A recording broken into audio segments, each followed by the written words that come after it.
Hey everybody, I'm Jan Erickson from Stepping Aside, and welcome to As Above, So Below, a rune and tarot divination for Thursday, the 4th day of January, 2024. Well, here we are, the second reading of the year. I hope you caught Monday's reading. That was a forecast for the coming year.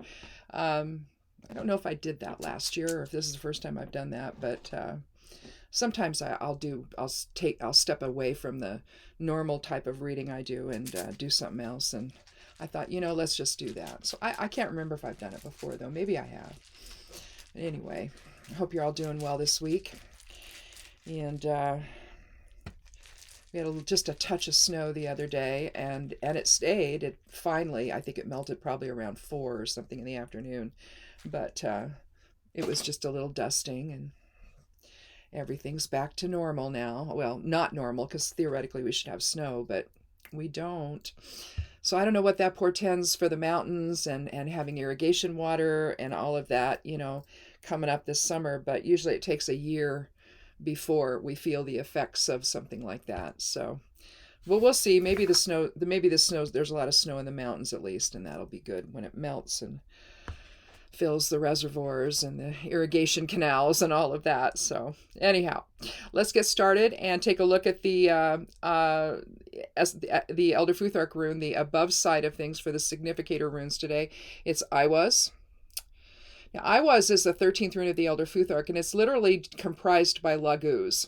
Either way you look at it, there's no forward or reversed. It's almost like it's the vortex in the soul takes into form. If you were to turn it on its side and have it spin, it's literally, you can envision a vortex of source energy basically incarnating into form. And that's not just a once in a lifetime thing, right? When you're a child or a baby, rather, it doesn't happen at the time of birth. It happens constantly. So you're constantly drawing the above side of things, your soul side of things into your awareness at all times, whether you know it or not. It can feel like the little angel on your shoulder saying, hey, maybe you might not want to do that. And you either listen to it or you don't, right? But the idea is that what we are souls, and we're having this experience, this physical experience together, and you can make use of that energy at any time. You can look at things from the standpoint of your higher awareness instead of always the ego reaction. And that's kind of a theme of what these readings are all about. How do you think about that? How do you do it? How do you embrace that side of self that we tend to forget about? We're told, oh, you come through the veil and you forget what you are. Well, okay, maybe, but I don't know. Is it environment that makes that happen? I don't know that we necessarily do, because I don't think children forget. I think that just sort of gets worked out of us, maybe. I don't know. That seems to be what it is. But with I was today, it's asking us to understand that link between the soul and the personality or ego. This is useful in protection, because when you can see things from a higher perspective, in a sense, it protects you. And it's also about that link between spirit and form. It can be used in trance work, any kind of thing like that. But laguz, when you think about it as laguz, just simply in a spiral, laguz is the 21st rune of the Elder Futhark, and that's about higher awareness and the flow of that into everything. It's your intuition. It's you can use it to draw energy back to you. If you're empathic, I've talked about that before with laguz. So you can see this is a very higher vibratory type of a rune that reinforces that truth within each one of us. So let's see what the Geomancy rune will do to either support that or blow it out of the water, or make it challenging, I should say. This will be the below side of things. I'm going to throw down the 4 elemental runes, put them in the order of fire, air, water, and earth. There's earth, there's water. Well, we have Fortuna Major. Did we have that? We had that on Monday. And we had Alyi's as the rune, and so in a sense you're looking at that same drawing in of higher awareness into your physical reality with both runes today. So there seems to be some kind of a connection between Monday's reading and today. So that's Fortuna Major. Again, Fortuna Major is greater fortune, and now that can mean money. It can mean success at work. It can mean success in your life, inheritance. It can mean anything financial, but it can also mean something even greater than that. And understanding that you're a soul and not just this body that's reacting to everything that's going on around you. That would be greater fortune as well. Understanding, holding together the relationships that we have with other people from that level of higher awareness is also greater fortune. So it doesn't have to just mean money. And when you have I was here, it's suggesting that awareness that of who we really are as souls is probably our greatest fortune going forward. So let's take a look though at the cards. I've already done some shuffling, as I do. I'll just do just a little bit more here. I tend to like to do it shuffle on my lap so I can get over the top of the cards. Otherwise, I send them flying without fail. So it's just easier for me to do it that way. I don't know. Most tarot readers probably just do it on whatever table's in front of them, but I like to do this on my lap. And then let's cut the deck, take the lower half, and take the cards. Okay, so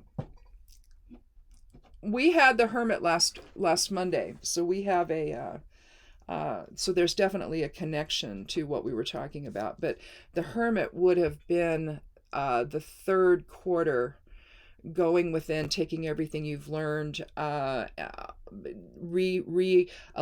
or reassessing your perceptions so that you can let go of things that no longer serve, and to really call in higher presence to make you understand what the real fundamental truth is of something, especially if you've been feeling like, I'm not really sure about my path right now.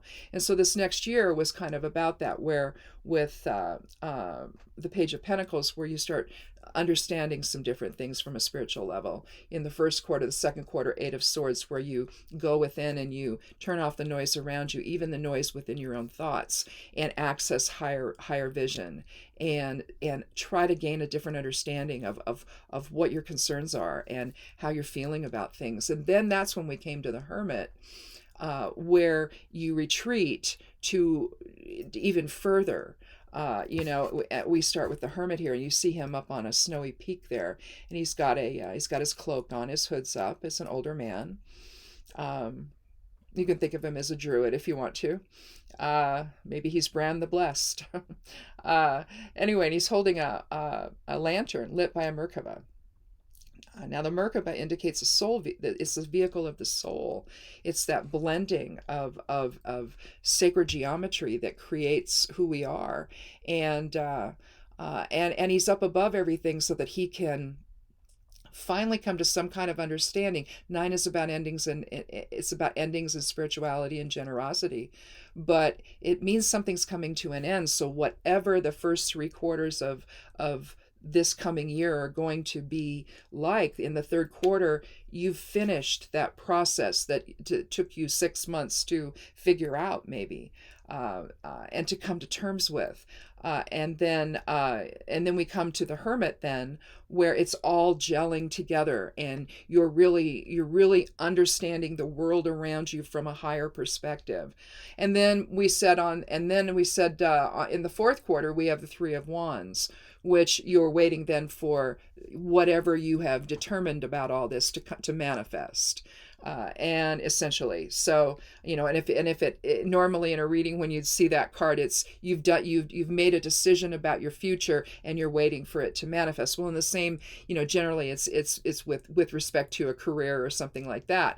But in this case, for this year, this could be, this 8 numerology for 2024, taking this inner strength to try to understand the truth that's really real, instead of the truth that's being given to you, that seems to serve only an individual's agenda or a small group of individuals' agendas or shared agenda. And in other words, it's like you've been expect to buy into nonsense forever, and now you're just not willing to do that anymore. And when you make that decision, then you can see what's going to manifest in the fourth quarter of the year. Well, it's just interesting that I draw the ninth card of the major arcana, the Hermit, and we start with that because this really is reinforcing the idea here over the next few days of something is going on where you need to see things from a higher perspective. And that aligns very well with Aiwa's. And again, if we're thinking about it in terms of Fortuna Major and what's our greatest fortune, it's understanding who we are as spirit, as souls, as aspects of the Creator. That's our greatest fortune, at least in my opinion. And then we have the next in line, we have the Queen of Wands. I love the queens. I don't much care for the kings, but I love the queens. And this could either indicate someone that you go and talk to when you're trying to see something from a higher perspective. The Queen of Wands is very dynamic. She's strict, she's generous, she's talented, she's successful. So she's got experience. She's an older woman in authority. Lots of symbols for fire here. You see the lion's heads on her throne. You see them up here again on the drape that's behind her. You see the sunflower that she's holding in one hand, and of course the staff represents wands represents the fire element, and the staff represents wands. It's just a very large wand, right? And you see growth coming from it still. So this is a very alive and dynamic woman who is either represents the authority that you already have within, or it could represent someone that you need to talk to. So whatever situation is going on, you either employ that strength, that inner authority. And where does the inner authority come from? It comes from the soul. It doesn't come from the ego, as much as the ego wants it to, but that's not where it really comes from. And so this could simply be reinforcing. You see two staffs in each one, so there's a similarity there. But unlike the Page of Pentacles from Monday, this is somebody with a whole lot more authority. You're not just in a position now where you are trying to figure things out necessarily on your own and get the education and look around to do that. You've either got that now and you understand where you need to go with that knowledge, or you need to go find somebody who's dynamic and experienced and is willing to share that with you. A trusted advisor, a trusted mentor. If it's a legal situation, you may reach out to an attorney, or maybe it's an accountant of some kind, or a tax lawyer, or whatever. Since we're in tax season, maybe it has something to do with that. But the idea that there needs to be and in the, I guess I could say also in the forecast, a weekly forecast I do, some of the planets are talking about that, where for the whole week, and then I do like a separate one for each day under each one. But just go over to the blog and look at it. It's called The Forecast. I do it every week, and the blog is over at imsteppingaside.com. It's called Stepping Aside. And click on more below the video if you forget, and the link to it's right there. But the idea here is that this is a time where people seem to be looking at finances. I think Venus is one where there seems to be the influence this week and next week. And I think the week before, where you're really thinking about finances going forward. And I mean, that's probably something everybody does at the beginning of the year anyway. They start assessing things because tax time is here, and you're looking at all of that. And if there needs to be any changes or anything, it needs to be something that's really looked at from a higher perspective, so it's not just simply reacting to every little thing that happens. You've got to be able to see the bigger picture when it comes to finances, right? And so the Queen of Wands could represent somebody like that in your life, who you need to contact if it's something like that. But with the Hermit, he's basically saying you need to have a soul perspective. You need to have a higher perspective. If things are too reactive, you've got to let that go. And because you don't know what you're reacting to, if it's even real or if it's been fabricated by somebody else. and you get all, you go on social media and it's this time of outrage. It's like, oh my gosh, and then you find out that what you've just reposted is a parody account, and they say all these ridiculous things and you're reacting, you're making all these statements and everything, and it's not anything real, you see. And it just seems to me, in conjunction with the reading we did on Monday, that seems to be a theme in the first 3 quarters of this coming year, of figuring out what's even real. And maybe it's because it's an election year. I don't know. Maybe that's the motivation. Maybe it is. But the idea that you have to come to terms with, if you have believed things that aren't true and then acted on them, that's something where you have to take a hard look at that. And that seems to be the theme of the first 3 quarters of this year. So maybe we're starting that out right away, where there's something that's going on where you need the benefit of higher wisdom, of higher awareness. And again, either the Queen of Wands is going to represent that, or represent that within you, or it's going to represent somebody you need to go talk to. And then from there, you're going to want to take a conservative approach, whatever this situation is. And again, I keep these readings very general because that way they can apply to a lot of different situations, but it's the same kind of thought process that goes into any of them, right? And so here, after getting the information you either figured out for yourself with the Queen of Wands, taking that authority yourself, or seeking out some advice from someone else, a trusted advisor. Now here we are with the Four of Pentacles. We see the King, his back to the kingdom in peace. He's very separated. You see this dual line of demarcation. You'll see this in several of the cards in the tarot deck. And generally it means here's what happened here, here's what's happening there. There's a separation of and in this case, he's getting out away from the kingdom. And I generally read this as miserliness.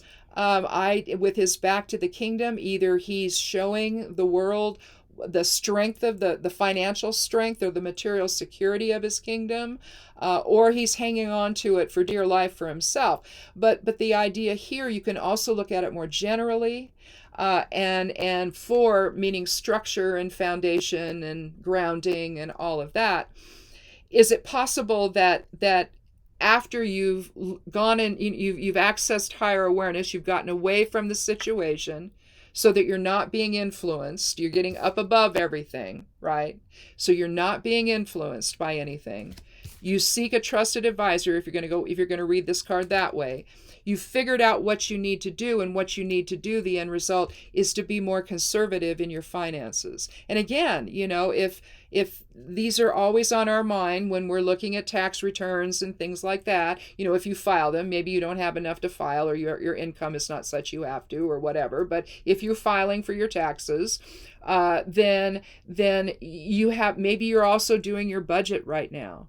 And instead of saying, I'm going to go buy this and that, and the spouse is going, but we need to fix some things here. We need clothes for the children. We need food. You can't go out and buy the expensive truck and the boat, the expensive boat and the expensive truck you want to haul it with. We don't have that kind of income. We're not going to get that much of a tax refund. And so, no. And so that might be the conversation you have. And one of the things I've been seeing in the forecast for I've done next week's, and so I know what next week's is. This week, next week, and I think the week before, there's some issues with a partner where maybe financial in nature, where you're having these discussions. So if that's what's really happening, if that's what the reading is about, you can't be in that reactive mode, is what this reading is saying. You got to get higher. You got to understand what the real circumstance is.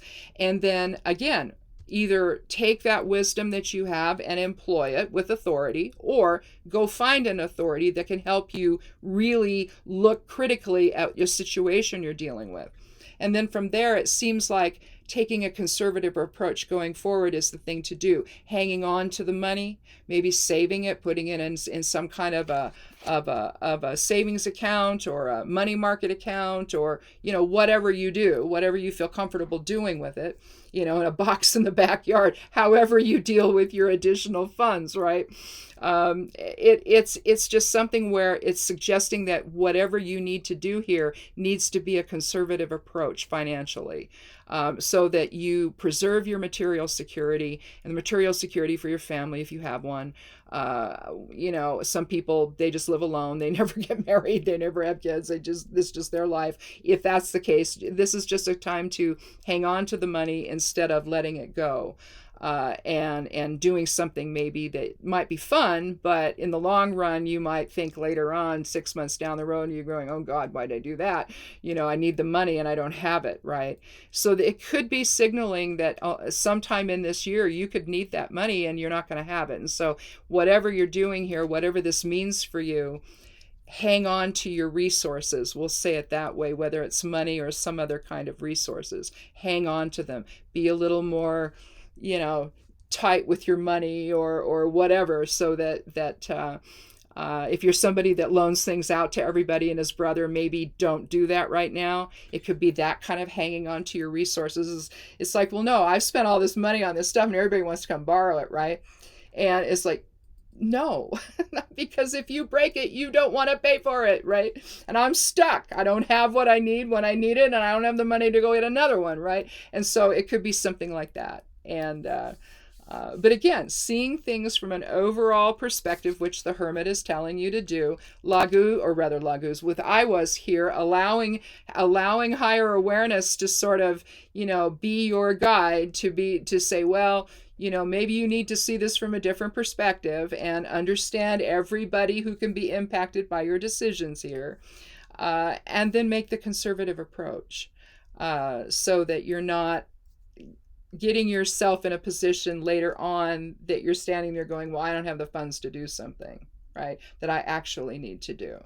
The truck and the boat are nice, but maybe I shouldn't have gotten in debt like that, and because now it's impacting something else I need to do. It just feels like there's more to the story here later on with this reading. So, I'm not a particular fan of this card. I find that I usually sort of have this visceral reaction to it, like, okay, you're keeping, the king's keeping all the money for himself and he's not sharing it with his kingdom, the people in his kingdom. He's not elevating anything there. He's just going to hang on to it himself. It's the same kind of reaction I have to the Six of Pentacles. There's just an unequal type of feeling there that's never going to get resolved. And with the king being the guy in the picture here on the card, someone in authority doesn't want to let go of the money. Well, I don't think that that's really what it's saying in this reading. I just think it's suggesting that something's happening here where your greatest fortune is going to be able to keep that, keep your resources tight to you and not release them in any way. Just hang on to them for a while, because there could be something coming that you need them for. So anyhow, I think that's it. I think we did it. I don't think I need another card. But I don't know, looking at the numerology, 9 and 4 is 13, and then so is I was, that's 13, so that's 26, that's 2 and 6 is 8. So again, inner strength, higher wisdom, material recognition and approval. So you've got some material resources, part of it there, some material security in there as well. I don't know. I think that there's just some alignment here that reinforces everything between the runes and the cards. So, and the numerology. So anyhow, I think we did it. But anyway, thanks for watching, and if I'd love you to go over to the blog and take a look at that over at Stepping Aside. And again, I'm steppingaside.com. Not I am, but I am steppingaside.com. Check out what I've got over there. The forecast goes up every week. The daily correspondences for work and magic go up every week. This goes up on in the midnight hour on Sundays. And there's also just I pull out a little section just for the retrograde and the sun sign and where the sun is that week, and then there all the moon stuff for each day of the week, anything related to the moon, and then the rest of the planets that I'm looking at. The seven sacred planets is what I look at. And so the rest of them, what sign they're in, that's in it. So it's just like a cheat sheet in a way. So that's there. And then right now I'm coming to the end of the Exploring Tarot series I'm doing.